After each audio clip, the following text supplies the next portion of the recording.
Alright, let's talk long exposure time lapse for video. Everybody knows those nice shots, one shot long exposure times, usually at night, of course. And yeah, they are nice. And you can do that for video with a time lapse. You shoot lots of photos, and yeah, I think it's nice and the quality is good. But it usually takes quite a bit of processing, and you only really see the results when you process those photos. So here's a trick what I do on the road with this camera here. So there is the S&Q mode on this camera, and it's usually for slow motion, but you also could shoot long exposure. And then you go into the camera settings. There we go. And it's on the second page, and then you have the S&Q settings here. And so here is what I set up. Here are the record settings, 50p and 25p. Since I'm in Parland, I usually set it to 50p because you have a bit more options in post to slow it down, even though you have to shoot a bit longer. And then here's the trick: don't set it to 100 FPS, set it to 1 FPS. So it's basically like a time-lapse mode. The only downside is, on this camera at least, it generates a 1080p file. So yeah, it might be not the best resolution, but most of the time I'm getting away with it. So it looks okay. If you need high-res 6K footage, you should shoot photos anyways. Usually I set it to manual in exposure. I wouldn't shoot in autofocus. So after you set your focus, it should be better to turn off autofocus.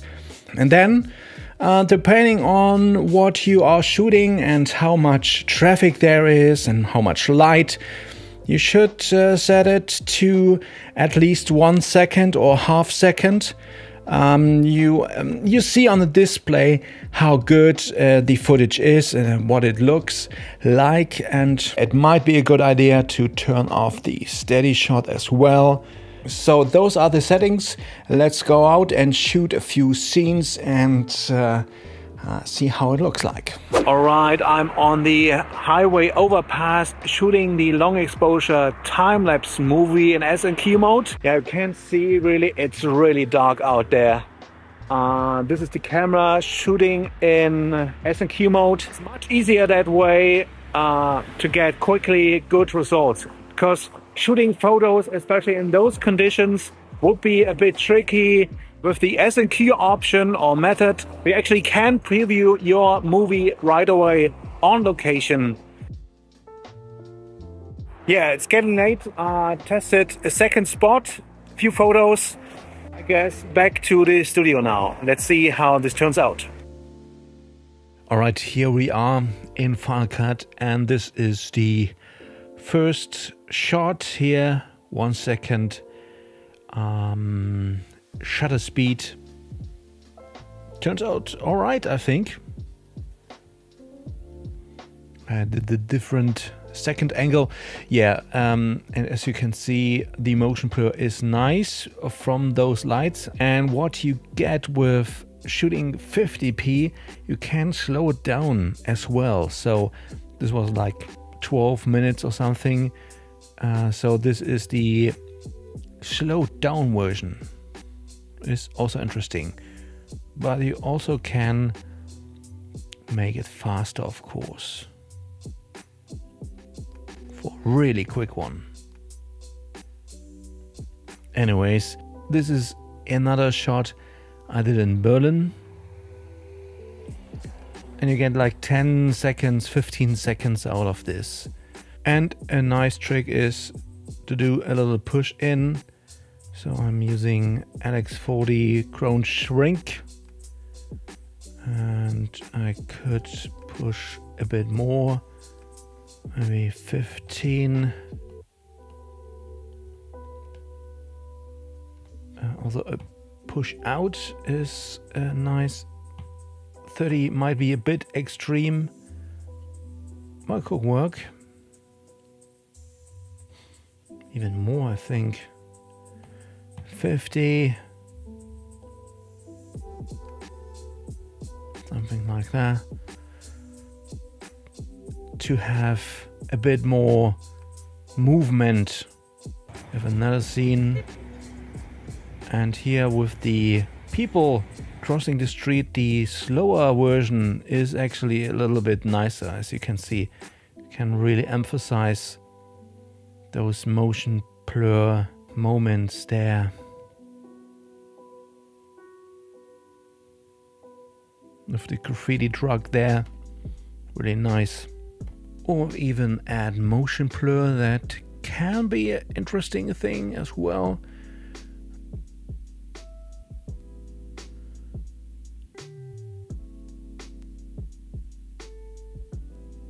Yeah, and I did a other spot as well. And maybe try a tilt shift lens effect here. Yep. With sound effects, this works nice. Maybe a color grade, a quick one, just a bit. And maybe a quick vignette, of course.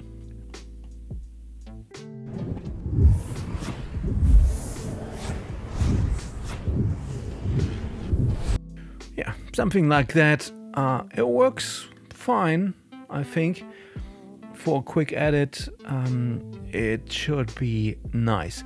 So I did a different test as well on the other side of this, so to speak. And I shot some photos, long exposure photos, around 100. And I ended up with a short sequence. It's not really long.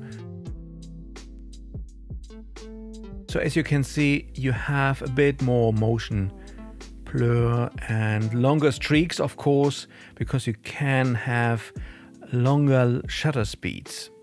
And I did the same spot, same time with the A6400 and the 10-18, a little bit lower with the S&Q mode. Yeah, so the streaks are not as long. Now, if you could get away with motion blur, maybe. Also, of course, with photos, you get a bit more dynamic range with HDR. But as you can see with the added motion blur, it's almost the same. The angle is a bit different. And of course, it's only 1080p instead of 4K. And you don't get HDR editing. Yeah, so this is a time lapse, a quick one, only 103 photos, 100 photos, not too much, but for a quick one, this is nice. I edited them in Capture One and used LR Timelapse to export a QuickTime movie. With those 100 photos, I get like 4 seconds, which is not really long, but for my edit I really needed a short sequence only, so that was enough for me to shoot this as a photo time lapse. Anyway, as you can see, the difference is there, you can notice that, but you get good results quickly with this S&Q mode. Yeah, so there you go. This is an easy and quick way to get long exposure time lapse for video. Just shooting like 10 minutes or something like that should be fine for a quick cutaway, and 1080p should be fine for most projects. Like I said, if you need higher resolution, you should shoot photos. So when shooting long exposure photos, go into manual mode. It's basically the same. You have more options. You can get even longer exposures, and the ISO could get lower as well. So yeah, that is good. And also keep in mind, autofocus is not the best situation, because sometimes it tries to get the autofocus, and when it doesn't get the autofocus, then it doesn't shoot the picture. So what I do is usually go ahead and have it on a 2-second timer. So you reduce camera shake, of course, and manual focus, manual everything. And then I just hit the shutter button and it takes the photo. So yeah, you get better footage with photos, but it's more complicated to process all that.